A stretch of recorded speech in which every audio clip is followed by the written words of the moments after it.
শ্রেণীর যে তৃতীয় অধ্যায় অর্থাৎ বংশগতি বা জেনেটিক্স, ওই বিষয়ে কিছুটা আলোচনা আমরা শুরু করব।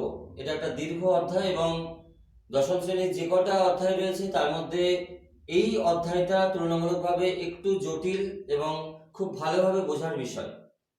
আমরা পুরো অধ্যায়টাকে 3টে ক্লাসে ভাগ করে নেব। আজকে যেটা আলোচনার বিষয় সেটা হচ্ছে বংশগতির একদম প্রিলিমিনারি বা প্রাথমিক কিছু কথা আজকে আমরা বলবো।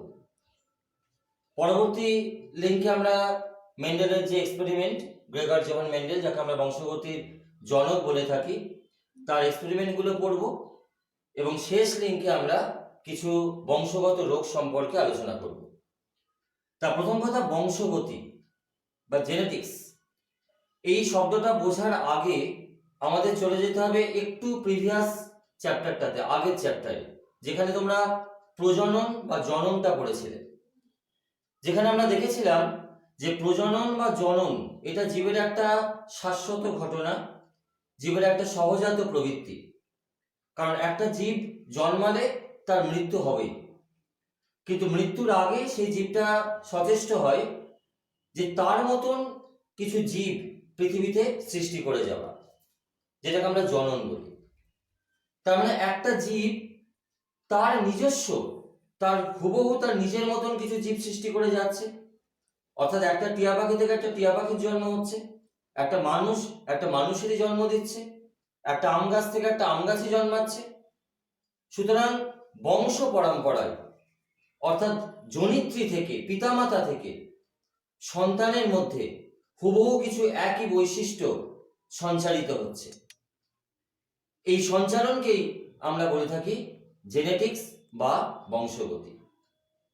অর্থাৎ সংজ্ঞাটাতে পরিষ্কার দেখা যাচ্ছে যে জননের মাধ্যমে এক প্রজন্ম থেকে পরের প্রজন্মে বৈশিষ্ট্যের সঞ্চারণকে বংশগতি বলে। বৈশিষ্ট্য মানে কি?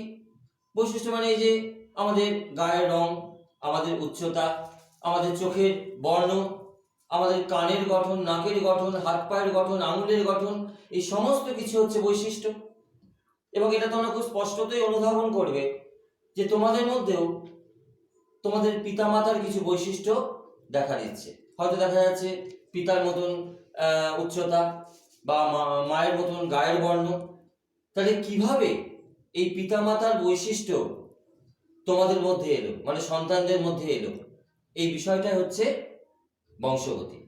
অর্থাৎ পিতামাতা বা জনিত্রীর চারিত্রিক বৈশিষ্ট্য অপত্রের দেহে সঞ্চারিত হওয়ার ঘটনাকে বংশগতি বা হেরিডিটি বলছে।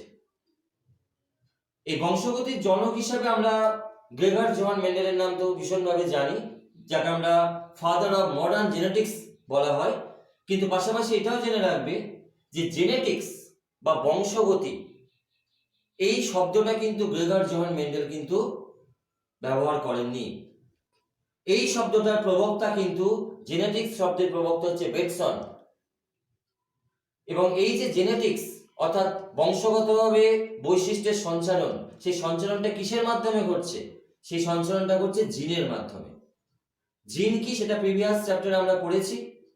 এখানেও লেখা আছে যে জিন হচ্ছে বংশগতির ধারক ও বাহক। অর্থাৎ ক্রোমোজোম, যার মধ্যে ডিএনএ রয়েছে, সেই ডিএনএ এর এক একটা অংশ হচ্ছে জিন, যার মাধ্যমে এই পিতামাতার বৈশিষ্ট্য সন্তানদের মধ্যে চলে আসছে। এই জিন শব্দটার প্রবক্তাও কিন্তু জোহানসেন। জিন শব্দের প্রবক্তা জোহানসেন, জেনেটিক্স শব্দের প্রবক্তা বেটসন, এবং ফাদার অফ মডার্ন জেনেটিক্স বলা হয় গ্রেগর জোহান মেন্ডেলকে। প্রাথমিক অবস্থায় তার প্রথম দিকে তার নাম ছিল জোহান মেন্ডেল। 1822 সালে তার জন্ম, অস্ট্রিয়াতে তার জন্ম, এবং মৃত্যু 1884 সালে।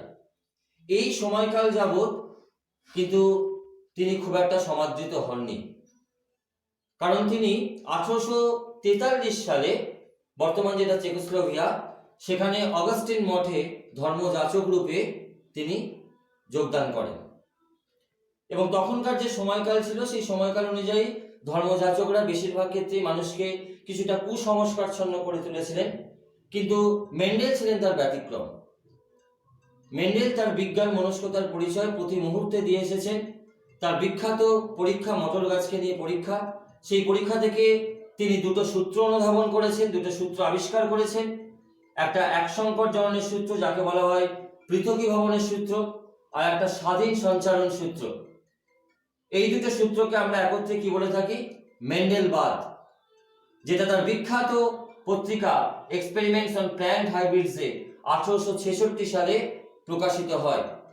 কিন্তু সেই প্রকাশিত হওয়া পত্রিকাও কিন্তু খুব একটা সমাদৃত হয়নি, বারবারই বলছি। তার জীবনকালে তিনি ভীষণভাবে পিছিয়ে ছিলেন এবং তিনি কোনোদিনই আলোকপাত হননি। পরবর্তীতে 1900 সালে, প্রায় মৃত্যুর 16 বছর পর কিন্তু বিভিন্ন বিজ্ঞানী, তার মধ্যে ডি ভ্রিসের নাম বিশেষভাবে উল্লেখযোগ্য, তাদের প্রচেষ্টায় মেন্ডেল সকলের সামনে আসেন।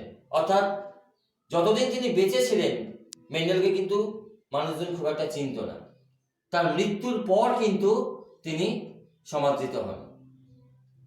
এই ছিল মেন্ডেলের জীবন কাহিনী, এবং তার মৃত্যুটাও ভীষণভাবে প্যাথেটিক ছিল, কারণ তার ধর্মযাচক পদ থেকে তাকে অপসারিত করা হয়েছিল। কারণ যেহেতু তিনি মানুষকে সঠিক জিনিসটা বোঝাচ্ছিলেন, বিজ্ঞান মনস্কতার পরিচয় দিয়েছিলেন, তাই সম্পূর্ণ তাকে একঘরে করে দেওয়া হয়েছিল। এরকম অনেক কিছু ঘটনা ঘটেছিল। সুতরাং মেন্ডেল সম্বন্ধে কিছু জিনিস অবশ্যই আমাদের জেনে যাওয়া উচিত। এখন যেটা বিষয় হচ্ছে, যে আমি একটু আগে বললাম যে বংশগতি মানে হচ্ছে বংশ পরম্পরায় পিতামাতার চারিত্রিক বৈশিষ্ট্য সন্তানের মধ্যে চলে আসছে, এটা হচ্ছে বংশগতি। কিন্তু তাই বলে কি এটা ঠিক যে সন্তানদের মধ্যে যে বৈশিষ্ট্যগুলো আসছে সেগুলো পুরোপুরি পিতামাতার বৈশিষ্ট্য? নিজেরাই যদি চিন্তা করো, তাহলে প্রত্যেকে কি একদম হুবহু পিতা বা মাতার মতন দেখতে? কখনোই কিন্তু তা নয়। কিছু বৈশিষ্ট্য আসছে, কিন্তু তাই বলে হুবহু পিতামাতার মতন একদম কার্বন কপি কিন্তু তোমরা নও। কারণ এই জীবের জন্ম হচ্ছে যৌন জননের মাধ্যমে। অযৌন জনন, যৌন জননের বিষয়টা আগের চ্যাপ্টারে পড়ে এসছে। অযৌন জননে যে জীব উৎপন্ন হয় তারা হুবহু জনিত্রীর মতন দেখতে হয়, তাদেরকে ক্লোন বলা হয়। কিন্তু বংশগতি হচ্ছে যৌন জননের সঙ্গে সম্পর্কিত, যেখানে গ্যামেট অর্থাৎ শুক্রাণু ডিম্বাণুর মিলনে একটা জীবের জন্ম হচ্ছে। সুতরাং যে জীবের জন্ম হচ্ছে সেই জীবের মধ্যে হুবহু পিতামাতার বৈশিষ্ট্য আসবে না। তার মধ্যে কিছু ভ্যারিয়েশন আসবে, কিছু প্রকরণ আসবে, কিছু নতুন বৈশিষ্ট্য আসবে। অর্থাৎ বংশগতির পাশাপাশি আমরা প্রকরণ এবং মিউটেশন, এই সংজ্ঞাগুলো কিন্তু আমাদের দেখতে হবে। প্রকরণে কি বলা হচ্ছে? জিনের মাধ্যমে বা পরিবেশের প্রভাবজনিত কারণে একই প্রজাতিভুক্ত জীবের মধ্যে যে চারিত্রিক বৈশিষ্ট্য লক্ষ্য করা যাচ্ছে। অর্থাৎ তোমার কানের লতি, বেশিরভাগ ক্ষেত্রে এই কানের লতি মুক্ত অবস্থায় থাকে, এই গালের সঙ্গে যুক্ত অবস্থায় থাকে না। কিন্তু কিছু মানুষের দেখা যায় যে কানের লতি যুক্ত অবস্থায় রয়েছে, তাহলে এটাই ভ্যারিয়েশন। তোমার চোখের যে বর্ণটা, চোখের ভেতরের যে বর্ণটা এক রকমের, তোমার পাশে একজন রয়েছে তার চোখের বর্ণটা অন্য রকমের, এটাই ভ্যারিয়েশন। তুমি জীবটাকে গোটাতে পারছো, এবং 65 to 80% মানুষ জীবটাকে গোটাতে পারে, রোল করতে পারে। আবার দেখা যাচ্ছে 30% মানুষ রোল করতে পারছে না, এটাই ভ্যারিয়েশন। সুতরাং এই এক্সাম্পল গুলো, এই যে প্রকরণের উদাহরণ দেওয়া রয়েছে, কানের মুক্ত, যুক্তলতি, রোলার জীব, স্বাভাবিক জীব, এইগুলো কিন্তু আমাদের মনে রাখতে হবে। উদাহরণগুলো কিন্তু পরীক্ষায় আসে। এগুলো বেশিরভাগই ঘটেছে কিন্তু মিউটেশনের জন্য। মিউটেশন মানে জিনের একটা হঠাৎ করে পরিবর্তন, একটা আকস্মিক পরিবর্তন, যে পরিবর্তনের জন্য এই বৈশিষ্ট্যগুলো আমাদের মধ্যে চলে এসেছে। অর্থাৎ মিউটেশন যদি কারণ হয়, তাহলে প্রকরণ হচ্ছে তার ফল। এবং এই মিউটেশন, প্রকরণ এগুলো আছে বলেই কিন্তু নতুন কিছু চারিত্রিক বৈশিষ্ট্য আসছে, এবং যে কারণে কিন্তু আমরা পরিবর্তিত পরিবেশে নিজেদেরকে মানিয়ে নিতে পারছি। এবং মিউটেশন, প্রকরণ এগুলো কিন্তু বেসিক সেন্সে ভালো। হ্যাঁ, কিছু কিছু মিউটেশন আছে ক্ষতিকর মিউটেশন, যেমন ক্যান্সার একটা মিউটেশন, সেটাতে মানুষ মারা যাচ্ছে। কিন্তু মিউটেশন, প্রকরণ এগুলো যদি না থাকতো, তাহলে বংশ পরম্পরায় একই জীব উৎপন্ন হতো, এবং তারা কিন্তু নিজেদেরকে টিকিয়ে রাখতে পারতো না। কারণ পরিবেশ পরিবর্তনশীল, আর সেই পরিবর্তিত পরিবেশের সঙ্গে মানিয়ে নিতে গেলে জীবের দেহের মধ্যে পরিবর্তন আনতে হবে, এবং সেই পরিবর্তন আসে এই বংশগতির মাধ্যমে বা যৌন জননের মাধ্যমে। এই যে রোলার জীব বা স্বাভাবিক জীব আমাদের অষ্টম ক্রোমোজোমে, আমাদের মানুষের দেহে তোমরা জানো যেটা যে 23 জোড়া ক্রোমোজোম থাকে, 23 জোড়া বা 46টা, তার মধ্যে 22 জোড়া বা 44টা হচ্ছে অটোজোম বা দেহকোষীয় ক্রোমোজোম, আর 1 জোড়া হচ্ছে সেক্স ক্রোমোজোম, যেটা আমাদের প্রিভিয়াস চ্যাপ্টারে আলোচনা হয়েছে। সেই 22 জোড়া ক্রোমোজোমের মধ্যে যে অষ্টম জোড়া যে ক্রোমোজোম, সেই অষ্টম জোড়া ক্রোমোজোমের মধ্যে যে জিন রয়েছে, সেই জিনের পরিবর্তনের কারণে কারোর রোলার জীব হচ্ছে, কারোর স্বাভাবিক জীব হচ্ছে। যেটা বেশিরভাগ দেখা যায় সেটা কিন্তু প্রকট, অর্থাৎ 65 to 80% মানুষ জীবটাকে রোল করতে পারে, তাহলে রোলার জীবটা হচ্ছে প্রকট। আর যারা পারছে না তারা সেটা কিন্তু হচ্ছে প্রচ্ছন্ন, অর্থাৎ যেটা কম মাত্রায় প্রকাশ পায় সেটা প্রচ্ছন্ন, যেটা বেশি মাত্রায় প্রকাশ পায় সেটা হচ্ছে প্রকট। আবার এই কানের মুক্ত যুক্ত নথির ক্ষেত্রে এই মুক্ত নথিটা কিন্তু প্রকট। বেশিরভাগ মানুষদের দেখা যায় কানের নথিটা মুক্ত অবস্থায় রয়েছে, খুব কম জনের দেখা যায় যুক্ত অবস্থায় রয়েছে। সুতরাং যুক্তটা হচ্ছে প্রচ্ছন্ন। এই প্রকট প্রচ্ছন্নের সংজ্ঞাটা আমরা পরবর্তীতে আবারও আসবো। সুতরাং একটা জিনিস যেটা পরিষ্কার, যে প্রকরণ যদি না থাকতো, মিউটেশন যদি না থাকতো, তাহলে কিন্তু জীবের পক্ষে বেঁচে থাকাটা সম্ভব হতো না। কেন এই প্রকরণ আসে? প্রকরণের কারণ কি? পরিবেশগত কারণ হতে পারে। দেখা যাচ্ছে একজন যমজ সন্তান তার একজন বাইরে অর্থাৎ বিদেশের পরিবেশে রয়েছে, সেখানে বড় হচ্ছে, একজন এদেশে রয়েছে। সুতরাং ওই দেশের পরিবেশ আর এই দেশের পরিবেশ এক নয়, পরিবেশ তার উপর প্রভাব বিস্তার করেছে এবং দুই সন্তানের মধ্যে কিন্তু বিস্তর পার্থক্য তৈরি হচ্ছে। তার চুলের বর্ণ, তার দেহত্বকের বর্ণ, তার স্বভাব, তার আচার আচরণ, সব ক্ষেত্রে দেখা যাচ্ছে প্রচুর পরিবর্তন। তাহলে এখানে কারণটা কি? কারণটা হচ্ছে পরিবেশগত কারণ। তারা তো যমজ সন্তান, উভয় তো মানুষ, উভয়েরই তো ক্রোমোজোম সংখ্যা 46। তাহলে এখানে ভ্যারিয়েশনটা এলো কেন? পরিবেশগত কারণে। আর একটা কারণ হচ্ছে জিনের পুনঃসংযুক্তি, অর্থাৎ যখন গ্যামেট তৈরি হয়, তোমরা জানো মিওসিস কোষ বিভাজন, যার সামান্য অংশ তোমরা আগের চ্যাপ্টারে পড়ে এসেছো, যে সেই সময় সমস্ত ক্রোমোজোম জোড় বাঁধে এবং তাদের মধ্যে ক্রসিং ওভার হয়, অর্থাৎ জিনের পুনঃসজ্জা ঘটে, জিনগুলো নতুনভাবে সজ্জিত হয়। এই নতুনভাবে সজ্জিত হয় বলেই নতুন বৈশিষ্ট্য আসে। আর মিউটেশন, যেটাতে বললাম যে হঠাৎ করে কোনো পরিবর্তন, জিনের হঠাৎ করে কোনো পরিবর্তন, অর্থাৎ ডিএনএর মধ্যে জিন থাকে। ডিএনএর গঠনে তোমরা পড়েছো অ্যাডেনিন, গুয়ানিন, সাইটোসিন, থায়ামিন, 4 ধরনের ক্ষারকীয় বেস দেখতে পাওয়া যায়। এই ক্ষারকীয় বেসগুলোর যদি কোনো সজ্জার পরিবর্তন ঘটে যায়, অর্থাৎ এটিজিসি আছে সেখানে এজিসিটি হয়ে গেল, তখনই সেটা মিউটেশন ঘটছে, জিনটার পরিবর্তন ঘটছে, নতুন কোনো বৈশিষ্ট্য আসছে। সুতরাং এই 3টে কারণে প্রকরণ বা ভ্যারিয়েশন আসতে পারে।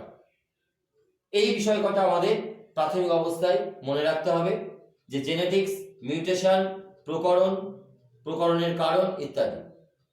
এর পাশাপাশি এই জেনেটিক্স সম্পর্কে আরো 2-1টা শব্দ আমাদের খুব ভালোভাবে বুঝতে হবে। এই শব্দগুলো পরবর্তীতে প্রতি মুহূর্তেই আমাদের আসবে, সুতরাং তার ডেফিনেশন বা সংজ্ঞাগুলোও পরীক্ষাতে আসে, সেইগুলো একটু ভালোভাবে আমরা বুঝে নিই। তার মধ্যে প্রথমেই বলছি বৈশিষ্ট্য। বৈশিষ্ট্য আর লক্ষণ, এই দুটো শব্দ অনেক ক্ষেত্রে এক বলে মনে হয়, কিন্তু এক নয়। উচ্চতা একটা বৈশিষ্ট্য, উচ্চতার বিভিন্ন লক্ষণ হতে পারে, কেউ লম্বা, কেউ বেটে, কেউ মাঝারি। গায়ের রং একটা বৈশিষ্ট্য, কেউ কালো, কেউ ফর্সা, কেউ মাঝারি। তাহলে এইগুলো হচ্ছে লক্ষণ, ফর্সা, কালো, মাঝারি, এগুলো লক্ষণ। কিন্তু বৈশিষ্ট্য কি? গায়ের রংটা বৈশিষ্ট্য, উচ্চতাটা বৈশিষ্ট্য। সুতরাং বৈশিষ্ট্য আর লক্ষণ কিন্তু এক জিনিস নয়। এই যে আমরা এক সংকর এবং দ্বিসংকর জননের যে পরীক্ষা আমরা পড়ব, মেন্ডেলের পৃথকীভবনের সূত্রটা এক সংকর জননের পরীক্ষা থেকে আমরা পাই, আর স্বাধীন সঞ্চালন সূত্র সেটা আমরা পাই দ্বিসংকর জননের পরীক্ষা থেকে। এই এক সংকর দ্বিসংকর এই শব্দটা কেন ব্যবহার করা হচ্ছে? যখন একটা চারিত্রিক বৈশিষ্ট্য নিয়ে পরীক্ষা করা হচ্ছে, তখন সেটা এক সংকর, একটা লক্ষণ নিয়ে নয়, কিন্তু একটা চারিত্রিক বৈশিষ্ট্য নিয়ে, সেটা হচ্ছে মটর গাছের উচ্চতা। এক সংকর, এই এক কথাটা এসছে একটা চরিত্র নিয়ে আলোচনা করা হচ্ছে। একটা চরিত্র মানে কটা লক্ষণ? দুটো লক্ষণ। মটর গাছের উচ্চতা একটা চরিত্র, তার লক্ষণ কটা? দুটো, একটা লম্বা একটা বেটে। আর দ্বিসংকর জনন কেন বলা হচ্ছে? কারণ সেখানে দুটো চরিত্র নিয়ে আলোচনা করা হচ্ছে, অর্থাৎ ফুলের বর্ণ এবং আকার। সেখানে বর্ণকে নিয়ে আলোচনা করা হচ্ছে, আকারকে নিয়ে আলোচনা করা হচ্ছে। যে হলুদ সবুজ রঙের দুটো লক্ষণ, হলুদ সবুজ, আকারের দুটো লক্ষণ, গোলাকার কুঞ্চিত। তার মানে লক্ষণ চারটে, বৈশিষ্ট্য কটা? দুটো। দুটো বৈশিষ্ট্য হলে চারটে লক্ষণ, একটা বৈশিষ্ট্য হলে দুটো লক্ষণ। এটা কিন্তু খুব ভালো করে মাথায় রাখতে হবে। সুতরাং বৈশিষ্ট্য আর লক্ষণ কিন্তু এক নয়। এক সংকর, দ্বিসংকর এই শব্দ দুটো এসেছে কিন্তু চরিত্রের উপর ভিত্তি করে। এক সংকর মানে একটা চরিত্র নিয়ে আলোচনা, দ্বিসংকর মানে দুটো চরিত্র নিয়ে আলোচনা। লক্ষণকে নিয়ে কিন্তু নামকরণগুলো হয়নি। অ্যালিন এই সংখ্যাটা তো বহুবার এসেছে। এখন বিষয় হচ্ছে মেন্ডেল কিন্তু জিন বা ফ্যাক্টর, মানে এই জিন শব্দটা কিন্তু মেন্ডেল কিন্তু তার গ্রন্থে কিন্তু বলেননি। জিন শব্দটা কিন্তু মেন্ডেল তার আলোচনার মধ্যে আসেনি, তখন জিন শব্দটা আসেইনি। কারণ জিন শব্দটার প্রবক্তা আমি বলেছি যে জোহানসেন। মেন্ডেল বলেছিলেন ফ্যাক্টর, অর্থাৎ মেন্ডেল কিছু আলফাবেটিক্যালি কিছু ওয়ার্ড দিয়ে সেগুলোকে চিহ্নিত করেছিলেন। যেমন টল, টলটাকে টি দিয়ে চিহ্নিত করেছিলেন, টলটাকে টি দিয়ে চিহ্নিত করেছিলেন, বড় হাতের টি, ক্যাপিটাল টি। আবার বেটেটাকে স্মল টি দিয়ে চিহ্নিত করেছিলেন। অ্যালিন মানে হচ্ছে এই ক্যাপিটাল টি, স্মল টি, এইগুলো ক্রোমোজোমেই অবস্থান করছে, এগুলো একটা জিন। কিন্তু আমি আবারও বলছি, মেন্ডেল কিন্তু এই জিনের ধারণা কিন্তু নিয়ে আসেননি। মেন্ডেল এই জিনের ধারণা নিয়ে আসেননি, মেন্ডেল এগুলোকে ফ্যাক্টর নামে অভিহিত করেছিলেন। অ্যালিন মানে হচ্ছে সমস্ত ক্রোমোজোম, ক্রোমোজোম সবসময় জোড়ায় জোড়ায় থাকে, সমস্ত ক্রোমোজোমের একই লোকাসে অবস্থিত। লোকাস মানে হচ্ছে জিন যে জায়গাটাতে থাকছে, জিন থাকার জায়গা, সেটা হচ্ছে লোকাস। একই লোকাসে অবস্থিত বিপরীত বৈশিষ্ট্য বা একই বৈশিষ্ট্য সম্পন্ন যুগ্ম জিনকে অ্যালিল বলছে। এই যে ক্যাপিটাল টি মানে এই জিনটাও লম্বা বৈশিষ্ট্যকে নির্ধারণ করছে, এই জিনটাও লম্বা বৈশিষ্ট্যকে নির্ধারণ করছে। কিন্তু এইখানে ক্যাপিটাল টি আর এইখানে ক্যাপিটাল টি থাকলে হবে না, তাহলে কিন্তু লোকাস এক হলো না। অ্যালিলের সংজ্ঞায় কিন্তু বারবার বলা হচ্ছে একই লোকাসে। এই যে লোকাসের সংজ্ঞাটা হচ্ছে, লোকাস হচ্ছে এই যে লোকাস, লোকাস হচ্ছে ক্রোমোজোমের যে জায়গাটাতে জিনটা থাকে, অর্থাৎ জিন থাকার ঘর এক কথায় বলতে গেলে। সেটা ক্যাপিটাল টি, স্মল টিও হতে পারে, বিপরীত বৈশিষ্ট্য সম্পন্ন, এটা লম্বা এটা বেটে। আবার ক্যাপিটাল টিও হতে পারে, দুটোই লম্বা। আবার স্মল টি হতে পারে, দুটোই বেটে, কিন্তু একই লোকাসে থাকতে হবে। আর হোমোজাইগাস আর হেটারোজাইগাস, যেটা কথার অর্থ হচ্ছে, হোমো মিন্স হচ্ছে সম, হেটেরো মানে হচ্ছে বিষম।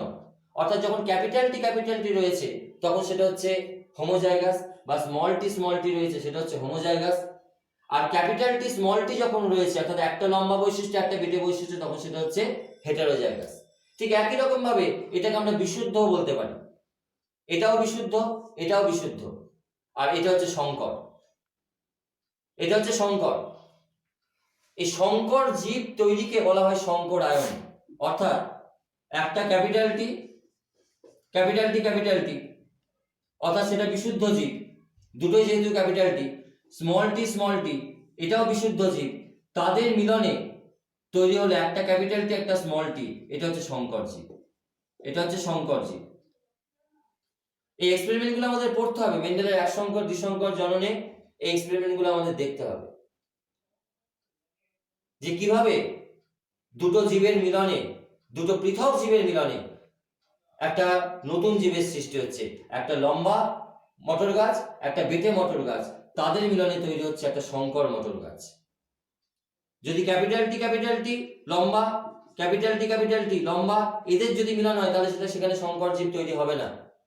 বা স্মল টি তার সঙ্গে স্মল টি, এই একটা জীব এই একটা জীব, তাদের মিলনে সংকর তৈরি হবে না। সংকর তৈরি করতে গেলে দুটো বিপরীত বৈশিষ্ট্য সম্পন্ন জীব লাগবে, অর্থাৎ ক্যাপিটাল টি তার সঙ্গে এই যে গুণিতক চিহ্নটা দেওয়া হচ্ছে মানে এর সঙ্গে সংকরায়ন ঘটানো হচ্ছে, অর্থাৎ প্রজনন ঘটানো হচ্ছে, স্মল টি। আর জনিত্রী অপত্য এই ব্যাপারটা তো তোমরা জানো, যেটা আমি সংজ্ঞাতেই বলেছি, যে দুটো জীবের মিলন ঘটানো হয় তাদেরকে বলা হচ্ছে জনিত্রী, মানে পিতামাতা হচ্ছে জনিত্রী, আর যারা উৎপন্ন হচ্ছে অর্থাৎ সন্তান তারা হচ্ছে অপত্য। সুতরাং জনিত্র অপত্যের সংজ্ঞাটা অত্যন্ত সহজ। এখন বিষয়টা হচ্ছে প্রকট ও প্রচ্ছন্ন, এই যে দুটো বিষয়, প্রকট ও প্রচ্ছন্ন এই দুটো বিষয় একটু আমাদের জানতে হবে। প্রকট কথাটা কেন বলছি? প্রকটটা ব্যাপারটা হচ্ছে যখন ক্যাপিটাল টি এইটা হচ্ছে লম্বা মটর গাছ, এই দুটো হচ্ছে ফ্যাক্টর, তার সঙ্গে আমি ক্রস করাচ্ছি স্মল টি, এটাও একটা ফ্যাক্টর এটাও একটা ফ্যাক্টর, এটা বেটে মটর গাছ, এই দুটোর মিলন ঘটানো হলো, জন্ম নিল, এখান থেকে একটা জনন কোষ এলো, গ্যামেট এলো ক্যাপিটাল টি, এখান থেকে একটা জনন কোষ এলো স্মল টি, এই জীবটার জন্ম হলো। এখন প্রশ্ন হচ্ছে এই জীবটার মধ্যে কার বৈশিষ্ট্য প্রকাশ পাবে? লম্বার বৈশিষ্ট্য না বেটের বৈশিষ্ট্য? নাকি জীবটার অর্ধেকটা লম্বা বা অর্ধেকটা বেটে হবে? কোনটা হবে? মেন্ডেলের সূত্র অনুযায়ী কিন্তু দুটো বৈশিষ্ট্য সমভাবে প্রকাশ পায় না। মেন্ডেলের কথা অনুযায়ী এই দুটো জীবের মধ্যে যখন সংকরায়ন করা হলো তখন যে কোনো একটা বৈশিষ্ট্য প্রকাশ পাবে, সেটা লম্বাও হতে পারে, জীবটা লম্বাও হতে পারে অথবা বেটেও হতে পারে। যেটা প্রকাশ পাবে তাকে বলা হবে প্রকট, যেটা প্রকাশ পাবে না তাকে বলা হবে প্রচ্ছন্ন। এবং মেন্ডেল যে পরীক্ষা করেছিলেন, যেটা আমরা পরবর্তী ক্লাসে আলোচনা করবো, এক সংকর দ্বিসংকর জনন, সেখানে তিনি দেখেছিলেন যে লম্বা এবং বেটে মটর গাছের মধ্যে যদি সংকরায়ন ঘটানো হয়, যদি প্রজনন ঘটানো হয়, তাহলে প্রথম অপত্য বংশে, এটাকে বলা হয় ফার্স্ট জেনারেশন, প্রথম অপত্য বংশে জীবগুলো লম্বাই হয়, অর্থাৎ উদ্ভিদগুলো লম্বাই হচ্ছে। তাহলে লম্বাটা হচ্ছে মটর গাছের ক্ষেত্রে প্রকট বৈশিষ্ট্য, আর বেটেটা হচ্ছে যেটা প্রকাশ পেল না সেটা হচ্ছে প্রচ্ছন্ন বৈশিষ্ট্য। তিনি যে পরীক্ষাটা করেছিলেন সেই পরীক্ষাটা করেছিলেন মটর গাছকে নিয়ে। মটর গাছে তো উভলিঙ্গ ফুল, অর্থাৎ একই ফুলের মধ্যে পুংস্তবক স্ত্রীস্তবক উভয়ই রয়েছে, কিন্তু উভলিঙ্গ ফুল নিয়ে তো সংকরায়ন হবে না। সংকরায়ন করতে গেলে কি করতে হবে? পুরুষ ফুল স্ত্রী ফুলকে আলাদা করতে হবে। তা উনি কি করলেন? উনি একটা উভলিঙ্গ ফুলের থেকে পুংস্তবক গুলোকে বাদ দিয়ে দিলেন, চিমটে দিয়ে পুংস্তবক গুলোকে বাদ দিয়ে দিলেন। তাহলে থাকলো কি? স্ত্রীস্তবক, তার মানে সেটা স্ত্রী ফুল। এই একটা উভলিঙ্গ ফুল থেকে যদি পুংস্তবক গুলোকে বাদ দিয়ে দেওয়া হয় এবং সেটা স্ত্রী ফুল রূপে যদি গণ্য করা হয়, তখন সেই ঘটনাটাকে আমরা বলি ইমাসকুলেশন। কি বলি? ইমাসকুলেশন, বাংলায় পুরুষত্ব হানিকরণ। এবং ঠিক একই রকম ভাবে আর এক ধরনের ফুলকে সেখান থেকে তিনি গর্ভপত্র অর্থাৎ স্ত্রীস্তবক গুলোকে বাদ দিয়ে দিয়েছিলেন, শুধুমাত্র রেখেছিলেন পুংস্তবক গুলো। তাহলে সেটা কি ফুল? সেটা পুং ফুল। এইবার তিনি কি করলেন?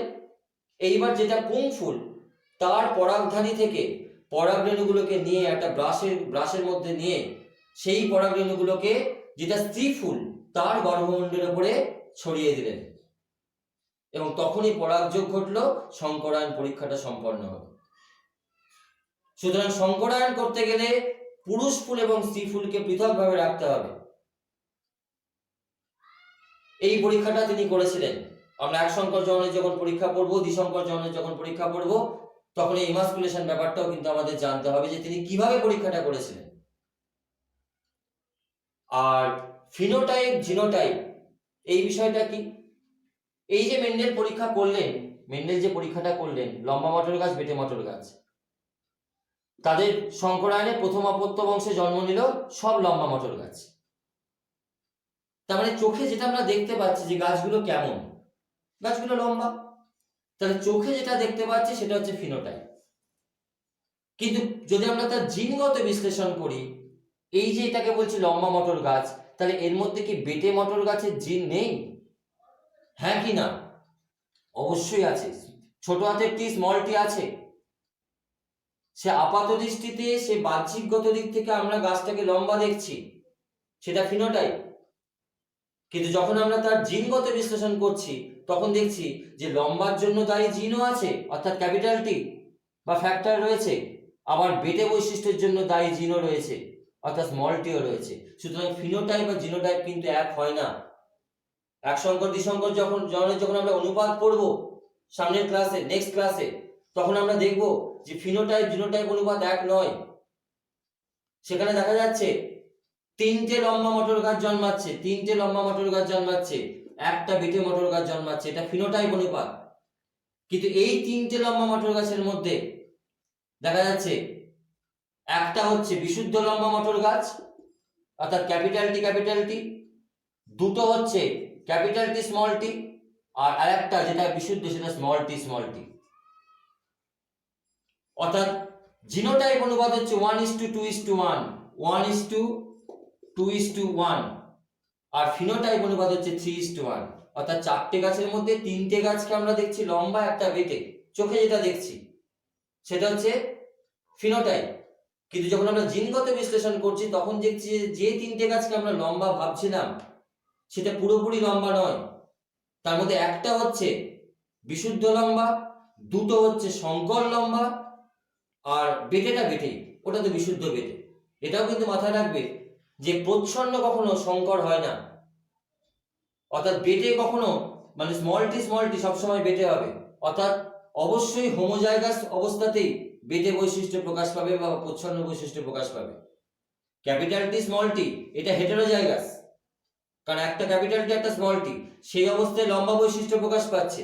কিন্তু বেটে বৈশিষ্ট্য অর্থাৎ প্রচ্ছন্ন বৈশিষ্ট্যকে প্রকাশ পেতে গেলে সব সময় হোমোজাইগাস হতে হবে, কখনো হেটেরোজাইগাস অবস্থাতে প্রচ্ছন্ন বৈশিষ্ট্য প্রকাশ পায় না। কারণ যদি ক্যাপিটাল টি প্রকট হয়, স্মল টি যদি প্রচ্ছন্ন হয়, তাহলে ক্যাপিটাল টি কখনোই স্মল টিকে প্রকাশ পেতে দেবে না, চেপে রাখবে, ক্যাপিটাল টি নিজে প্রকাশ পাবে। প্রকট আর প্রচ্ছন্ন, প্রকট কখনোই প্রচ্ছন্নকে প্রকাশ পেতে দেবে না। প্রচ্ছন্ন তখনই প্রকাশ পাবে যখন দুটোই প্রচ্ছন্ন হবে, দুটোই সেম হবে, অর্থাৎ তার মানে সেটা অবশ্যই হোমোজাইগাস হতে হবে, হেটেরোজাইগাস কখনোই হবে না। হেটেরোজাইগাস অবস্থাতে প্রচ্ছন্ন বৈশিষ্ট্য কখনোই প্রকাশ পায় না। এই বিষয়গুলো যদি না ক্লিয়ার হয় তাহলে পরবর্তীতে জেনেটিক্সের এক সংকর দ্বিসংকর জনন কিন্তু বুঝতে ভীষণ সমস্যা হবে। আর চেকার বোর্ড, এই চেকার বোর্ডেরও কিন্তু প্রবক্তা মেন্ডেল নয়, চেকার বোর্ডেরও কিন্তু প্রবক্তা হচ্ছে আর.সি. পানেট, যার জন্য চেকার বোর্ডের আরেকটা নাম দেওয়া হয় Punnett square board. Checker board বিষয়টা কি, কিছুই নয়, এই যে আমরা ক্রসগুলো করছি না, এই ক্রসগুলো যখন করা হচ্ছে তখন সেটাকে একটা গাণিতিক একটা রূপ দেওয়া, অর্থাৎ এরকম একটা বক্স করে এখানে আমরা ক্যাপিটাল টি লিখলাম, অর্থাৎ এই ক্যাপিটাল টিটা এখানে লিখলাম একটা গামে, এখানে আরেকটা ক্যাপিটাল টি লিখলাম, এখানে একটা স্মল টি লিখলাম, এখানে একটা স্মল টি লিখলাম, তাহলে এটা একটা ক্রস করলে কি হবে, ক্যাপিটাল টি স্মল টি, এটা একটা ক্রস করলে কি হবে, ক্যাপিটাল টি স্মল টি, এটা একটা ক্রস করলে ক্যাপিটাল টি স্মল টি, এটা একটা ক্রস করলেও ক্যাপিটাল টি স্মল টি। মানে প্রত্যেকটা ঘরে একই জিনিস হলো, একই জীব তৈরি হলো, কিন্তু এটাকে আরো একটু চেকার বোর্ডের মাধ্যমে প্রকাশ করা হলো। এবং চেকার বোর্ড করার সময় সবসময় একটা জিনিস মাথায় রাখবে, এই কর্নারটাতে কিন্তু সিম্বল দিতে হবে, মেল আর ফিমেলের সিম্বল দিতে হবে। কারণ এখানে দেখো একটা তো পুরুষ ফুল, একটা তো স্ত্রী ফুল। মেল অর্থাৎ পুরুষের চিহ্নটা হচ্ছে এই সার্কেল করে একটা তীর, আর ফিমেল তার চিহ্নটা হচ্ছে এই সার্কেল করে নিচে প্লাস, অর্থাৎ এইখানে কিন্তু প্লাস আর এই অ্যারো, এই চিহ্নটা কিন্তু অবশ্যই দিতে হবে চেকার বোর্ড করার সময়। এইগুলো হচ্ছে জেনেটিক্সের একদম প্রাথমিক আলোচনা। কারণ আমরা নেক্সট ক্লাসে মেন্ডেলের যে পরীক্ষা, যে মেন্ডেল কেন মটর গাছ নির্বাচন করেছিলেন, মেন্ডেলের সাফল্য লাভের কারণ কি, কিভাবে এক সংকর দ্বিসংকর জনন তিনি উপস্থাপিত করেছিলেন, তার পরীক্ষার ফলাফল, পরীক্ষা পদ্ধতি, এবং শুধু মটর গাছ নয়, মটর গাছের এই পরীক্ষা যে গিনিপিগ বা অন্যান্য প্রাণীদের বা উদ্ভিদের ক্ষেত্রেও সমভাবে প্রযোজ্য, সেগুলো নিয়ে আমরা আলোচনা করব। তার উপস্থাপিত সূত্র অর্থাৎ পৃথকীভবনের সূত্র, স্বাধীন সঞ্চয়নের সূত্র, সেগুলো নিয়ে আলোচনা করব। মেন্ডেল সূত্রে কিছু ব্যতিক্রম, সেটা নিয়ে আলোচনা করব। এটা আমাদের নেক্সট ক্লাস বা নেক্সট লিঙ্কে তোমরা পেয়ে যাবে। আজকে এই অবধি।